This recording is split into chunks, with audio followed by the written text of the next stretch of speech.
My time has come, and I have awakened. On the sacred stone of Horkos, I must now swear to bear the mask of war with honor and fealty. To walk the path of glory and death without fear. To shepherd the strong and punish the unworthy.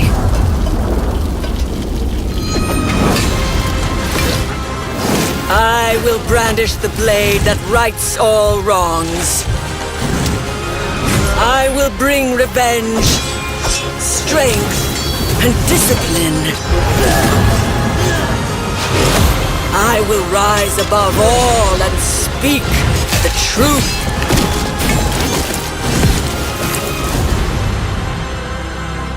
We are all. We are one. We are war. When the Warmonger first dropped, I admit I was skeptical and a little disappointed in the concept and in the lore behind her. But I'll be the first to admit I really wasn't giving her a fair chance. Now that I've seen the trailer, looked more into her, and gotten the chance to play as her, my opinion of her has changed exponentially. This is not just a Warden knockoff, as some would assert. In fact, in many ways, she's Warden's opposite, and yet still retains the knightly discipline and valor that I would want them to, just different. Their name is a testament to what they believe. Warmonger is a title given to someone who profits from or seeks to incite war. The warriors themselves seem to follow in the steps of Apollyon, seeking to spread war and put an end to the peace that came with the Truce of Wyverndale. Supposedly their leader, Astria, was severely wounded in a battle, and while teetering between life and death, she saw a vision of the god Horkos, who told her to finish Apollyon's work and weed out the liars and deceivers of Heathmoor, and usher in a new age of war and wolves. The Warmongers are all female warrior group that they follow Astria and help form the Order of Horkos. They wear advanced gothic armor and use a hybrid longsword variant with a ruthless and vicious fighting style, while also employing a substance called corruption to poison and control the battlefield. There's no question, they're an incredibly dark warrior. So, what are they based on in history? At first, I didn't think they were based on anything, but I thought more about it, and I think I got something. I believe that the Warmongers may be based on the Condottieri and Landsknecht. The Condottieri and Landsknecht were mercenaries during the late Middle Ages who fought for both profit and gain as well as social position and power. You could very easily refer to them as warmongers themselves by definition, as they sought out war to profit from in fighting it.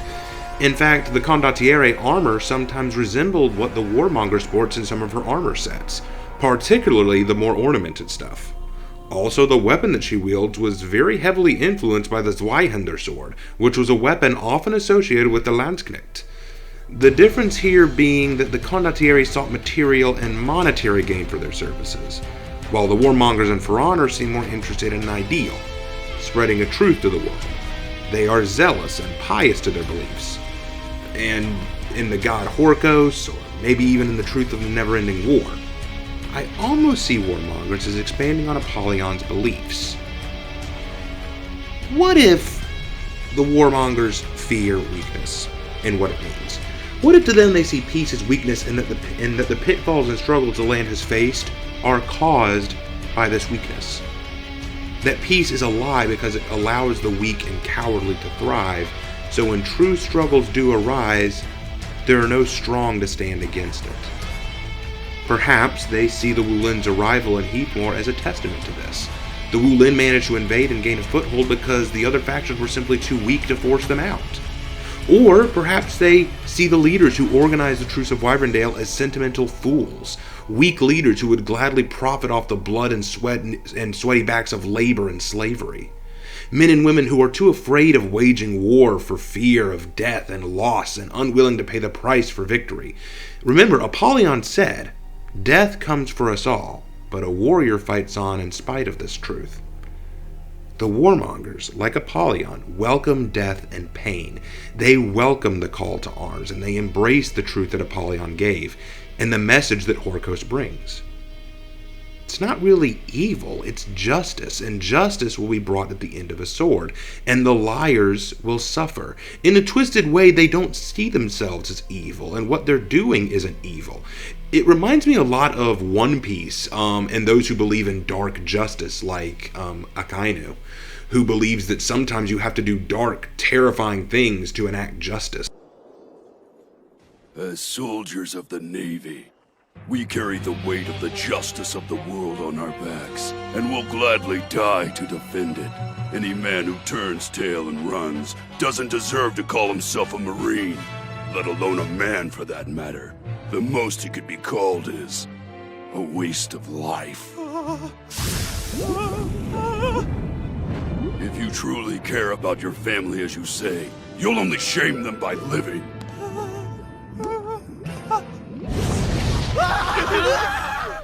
It's a macabre idea of the warmongers, it's a macabre idea of social Darwinism and survival. They're not evil or twisted, just zealous and willing to do anything necessary to ensure the survival of their world. Here's an analogy that might help. A lion who spends all of its life being fed and cared for will be unable to defend itself when attacked in the wild and will die from starvation because it never learned to hunt. But a lion who is born and raised in battle, who spends its life fighting for survival, will never yield to an enemy and will overcome any obstacle. To the warmongers, they're simply ensuring that the wolves of Heathmore do not submit themselves to domestication. What they're doing isn't evil, it's ensuring survival. Which makes sense when you think about it, even if it is a little dark. Well, with all that out of the way, let's go ahead and take a look at the arms and armor. Looking at the default armor here, it's definitely high gothic armor. This is very late Middle Ages plate mail armor with chainmail and some decent cushioning. And I'll be honest, this is some of the best armor I've seen in the game. It's very all-encompassing and very good protection. Some of it is a little too ornamented, like Astria's helmet here in particular. It's a little silly, particularly the helmet. The rest isn't too terrible. This stuff would give very good protection, and I really, really like the look. But again, you wouldn't see this until the late Middle Ages. It's all well done and beautiful. You can tell the designer spent a lot of time putting this together. And according to the lore, they took their armor from their past lives or from their greatest enemies and had them reforged for their purposes, and all were forged with what they called the Stones of Horkos, a substance called draconite, which helps them spread the corruption plague in battle. This is not based on any historical sources that I'm aware of, just adding to the lore. Now, as for the weapon, let's talk about that weapon. This is what the game community calls a flamberge, a type of greatsword, often also called a Zweihander.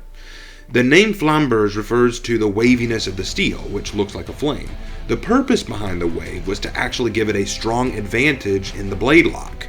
You see, when the sword clashes with another sword, the waves create extra friction, which causes painful and debilitating vibrations running through the enemy's sword, which would impact the warrior. This can then slow down the enemy's sword and provide a speed and position advantage for the warrior carrying the flamberge.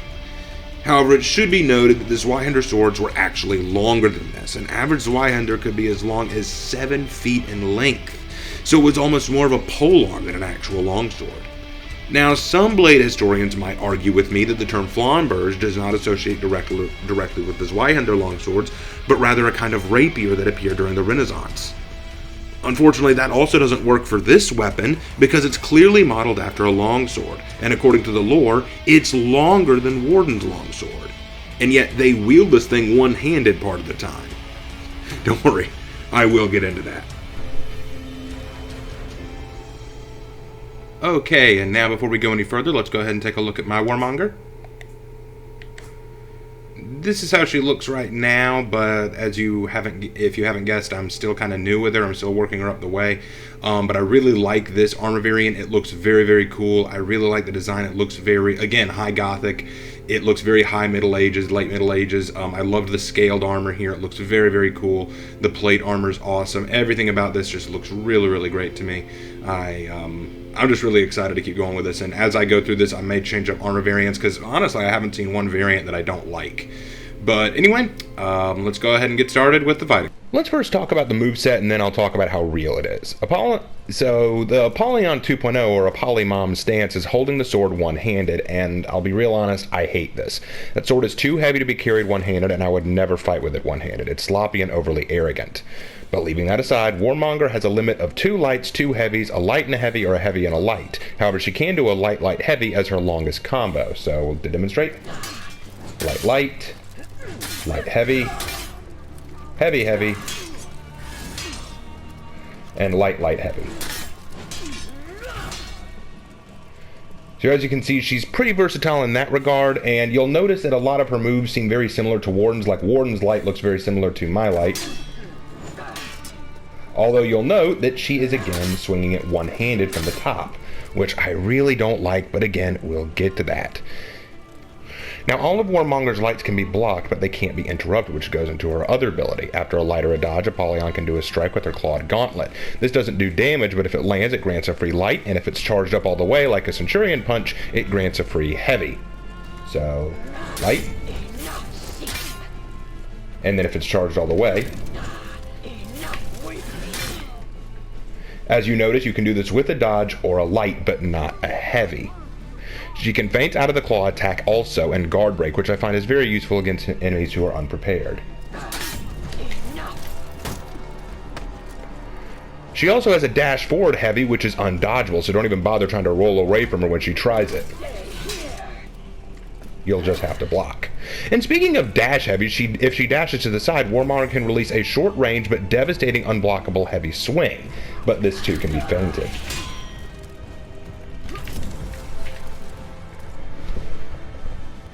Now, if you haven't noticed yet, Warmonger is a lot like the Monstars from Space Jam. She's good at stealing talent. I got it. I got his talent. Oh. She has the basic animations of Warden down, but she also steals the punching abilities of Centurion. On top of this, she also takes a little from Lawbringer's Impale ability. After a successful parry, she can impale her enemy with the guard break button and run them across the map.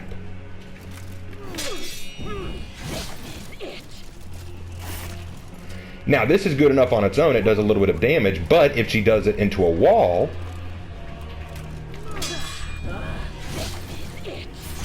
she'll claw them across the face, adding a little bit of bleed damage. Now, as you can see, Warmonger don't play around. She is cold, calculating, and a vicious fighter. So can I just say that her fighting style annoys the spit out of me? Yeah, leaving aside the intricacy of her moveset, she is just an annoying character to watch. Look, I'm no high-ranking HEMA swordsman, but I do train in swordsmanship, and this is just sloppy. I mean, Warden isn't great either, but this is worse by far. Using a longsword one-handed is silly in any case. And these huge sweeping telegraphed heavies are beyond obvious, clumsy, and would likely get her either impaled by a smart gladiator or parried and knocked over by an experienced warrior. I mean, notice some of these wide sweeping swings that just don't make any sense. All these one-handed overhead heavies are just, they're terrible. They're uncontrolled, and it's very easy for an enemy. In fact, I don't like the fact that she recovers so easily after a parry. If she's swinging that thing down one-handed and he parries, that sword could go flying out of her hand and she's disarmed. The use of her lights are decent because she does do most of them two-handed, which is fine. And sure, the impaling move is pretty cool, I admit, but everything else is just sloppy. And before you ask, no, the clawed gauntlet does not make up for this. Clawed gauntlets like that likely did not exist, and even if they did, they were probably very rare and not trendy. Consider for a moment that if a clawed gauntlet like that had to be useful, that would mean you need to be within arm's reach of your opponent, as in really, really close. By that point, your sword is going to be useless. That means you probably dropped it, and that means you're in range of your opponent's sword. It's very dangerous. Also, there's the fact that in this case, in the game's case, it's dodgeable and it's feintable. But my point being, the clawed gauntlet doesn't make up for how sloppy her swordsmanship is. I get the idea that she's going for this almost untrained and barbaric or savage way of fighting, but savage and vicious doesn't have to be different from composed and strong. The Warden has problems too, like for example, if you see the overhead heavy attack of the Warden, do it real quick. He leaves his entire front exposed. His entire chest and head are exposed in that moment, so all I have to do is impale him to get the damage in. It's the same here. In both of these cases where I'm doing an overhead heavy, my front is completely exposed. And when I'm doing the side unblockable, it's easily parried, easily telegraphed, even if I'm dodging. It's only useful if I'm dodging an opponent's attack while doing it. Then it becomes useful.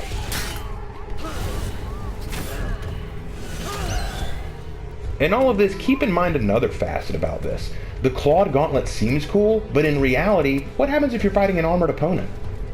Consider for a moment that at the point in time that we'd see this kind of armor for knights, most everyone they'd be fighting would be decently armored, and a clawed gauntlet isn't useful unless they're wearing no armor at all. They'd have to claw at an open, exposed spot. So I know that I'm harping on this a little bit, but people have been telling me that the clawed gauntlet, oh man, that's so cool, it's so unique, it makes them unique from Warden. But know this, unique is not synonymous with better. Unique can sometimes mean superfluous. I think the way she uses the claw is cool, and I think that the way she combines her moves with it makes her more feral and vicious, but that doesn't mean more composed and more historically accurate. I also want to talk about her stance here. I mentioned it earlier, but there's just something wrong with it. Now, one person might argue that notice how her hand, her exposed hand, quickly goes to her sword when she goes for the swing. But my question is, why aren't you just holding it anyway? The Warden is, and he does the exact same move. He does a side heavy. It looks the same. So why does she keep her hand out in front other than to be different from the Warden? Honestly, in a real fight, having your hand out like that makes it a target. You could easily try to strike it and take it off, and your attempt to dodge back or quickly grab your sword will result in you trying to block rather than attack. So in reality, I'm not a big fan of her fighting style from a historical context, but in terms of game mechanics, it's fine. Now, my advice with Warmonger is to forget historically accurate convention and throw those claw attacks. Use short-range claw strikes to mess with your opponent's game and land a few lights to get a combo going. Feint out of your unblockable dodge and guard break to land a light. I also recommend feinting out of your claw attacks occasionally to mess with the opponent who might panic and try to roll away, then chase them with your dashing heavy. So now, with all that out of the way, let's very quickly talk about her feats. Some people have said that her feats make her too overpowered. I don't talk about feats when I talk about the heroes only because, well, that's not my thing. I prefer to talk about historically accurate aspects of the warriors. But I will very briefly talk about her feats. Very briefly. Warmonger has 4 feats that allow her to imbue Corruption Plague on her prey, which does damage to her prey and their allies if within the area of effect of the infected for a short period of time. She can also heal off of their damage. Is this overpowered? Yes, the ability to waste an entire 4-man team through poison and even heal off their poison damage is incredibly powerful, and it is a game changer. They were clearly trying to make her an anti-ganker, and I think they overdid it a little bit. Now it's almost impossible to play a game 4v4 with that feat involved. They need to do something about it, probably lessen the damage or take away her ability to heal off of it. Will it be nerfed? Oh, no, most definitely. It will very much be nerfed. There's no way it won't be. But do I hate it? It's fine. I'll enjoy it while I have it, and I'll wait to see how it gets nerfed, but I don't really talk feats here, but just because that's a lot of subjectivity about, it's good, it's bad, I don't like it, it's not that good, it's weak, I want to give it to another hero. I don't really discuss that kind of stuff if I can help it. But it's worth bringing up since it is such an important aspect to her character. And now, since we've finally gotten through that, let's go ahead and have a duel.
Okay, guys, and I think that wraps up this duel. I hope y'all got to get an appreciation for how Warmonger is, and let me just say this about her. I think when she first appeared, we weren't really sure how to feel about her. We weren't really sure where she would stand, and I definitely say that her feats make her really, really strong. But if you take those feats away, she's your standard mix-up master. She's your standard mix-up artist, and that makes her pretty dangerous. But if you understand her mix-up and how she's capable of throwing them, you can usually switch in a few good moments and a few good strikes. I think that once her feats get nerfed down, she'll be a pretty decent hero to fight.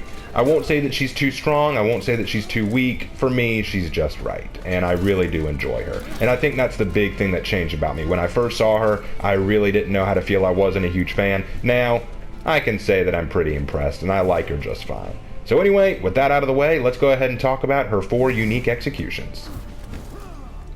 Alright guys, we've talked about how she fights, we've talked about what she is and what she does, so now it's finally time to talk about her executions. She only has 4 unique executions, so we're going to go over those real quick, won't take long, and then we'll wrap things up. So here we go. Preparation. Ugh. Okay, let's see it one more time. So, grabs a sword, sweeps the leg, then stabs in through the crown of the skull, down through the neck, into the torso. Probably wouldn't be that easy to go clean through the crown and into the torso like that. That'd be very difficult because you're dealing with the skull first of all, and the spinal column, the rib cage, the internal organs. There's a lot to go through. Might not go through that cleanly, and even if you did get through that cleanly, pulling out would not be that simple. But it is cool, definitely efficient and very quick. I like it, and it's creative, so I'll give this one a 6 out of 10. I think a 6 out of 10 is pretty fair. So yeah, very nice. Drag them out. I like that. All right, sovereignty.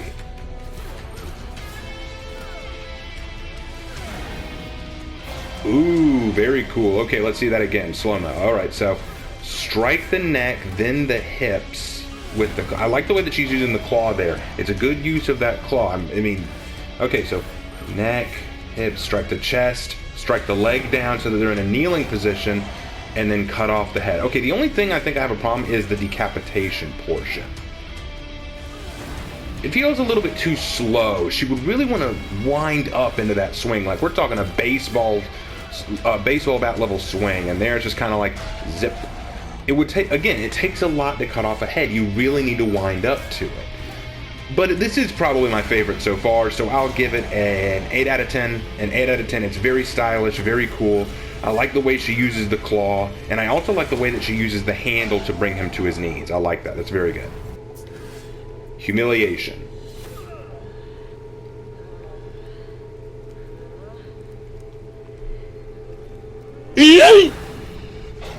A one-handed throw over the shoulder. Let's see if she uses leverage to help with that.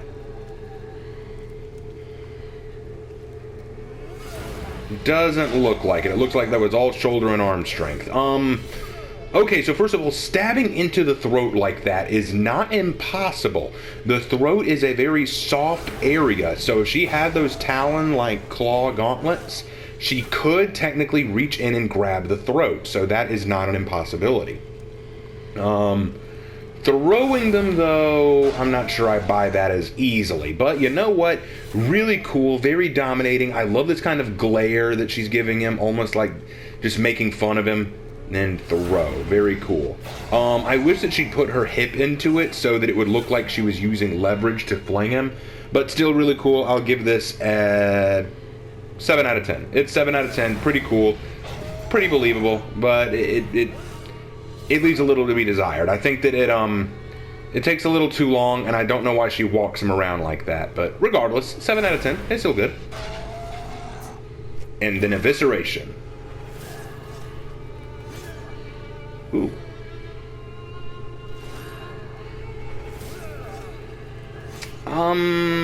Okay, so first of all, she turns him around and then brings her arm into his back and out his front. You know, it's not bad. I think my biggest problem is, let's look at her hand when she does it. Okay, so what it looks like is she's bringing her fingers together to act as a blade, almost like a spear tip, and plunges it in. Okay, so it would be very, very difficult to do that in real life. In fact, I don't think anyone has the arm strength to be able to do that, even with a bladed glove. So I don't really believe that. But if you're going to do that, why not go the full length? It reminds me of Shaman's execution, where she cuts open the body, reaches in, and grabs like an organ and then throws it out. What if she shot her hand through and was holding out a heart or something? Like she pulled an organ out, you know? Wouldn't that be even more awesome? I mean, sure, it's straight out of Mortal Kombat, but you're shoving your frickin' hand through a guy's body. I mean, let's just go all the way, right? I'm gonna give this one a 5 out of 10. To me, it's just a little weak. It leaves stuff to be desired. It's basic, it's easy, but it's not believable. I don't really buy it that much. So 5 out of 10 I think is the best I can do for it. And that is it, guys. It's all about the Warmonger. So what I'll say about the Warmonger is this. My expectations were low. I really was not happy about the idea of an evil knight. I really thought that was going to stink. I wasn't excited about that at all. But after seeing them, playing them, getting a feel for them, and just, you know, doing some more research, I found that they're not as bad as I thought. I know that right now a lot of the community sees them as pretty OP or really annoying. I think that there's a lot of potential with this character. I think that the For Honor developers did a decent job with this. I'm waiting to see how they nerf her feats. I'm waiting to see how she gets changed up over time. But I think that she can bring something special. I'm really excited as I work her up. She's a very fun character to play. I enjoy playing her character against others, and I enjoy playing against bots as I kind of practice her moveset. She is very, very cool. I highly recommend getting her when she comes out for everybody if you didn't pay the $8 in advance. Anyway, thank you guys so much for following me along on this one. Next time I'm going to try to start the Crusade series. Stick with me as we go through that, and I will see you guys in the next video. Thank you all so much. Take care.